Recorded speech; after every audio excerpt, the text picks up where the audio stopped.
कल 14 अगस्त है, तैयारी होगी बेटा? 15 की भी हो गई पापा।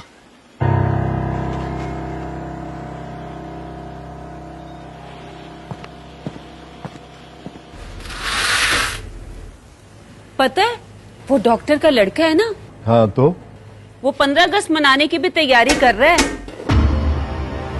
15 अगस्त की तैयारी कर रहा है? हाँ, गुड्डी ने खुद सुना है।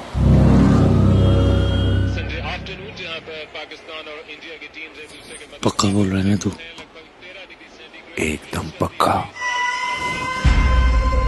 हाँ लेने दे 15, देखते हैं कैसे मनाता है।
आज किसकी आजादी मना रहा है?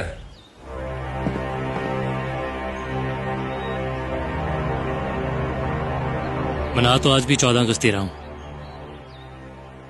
कल सर उठा के मनाई थी, आज सर झुका के मनाऊंगा।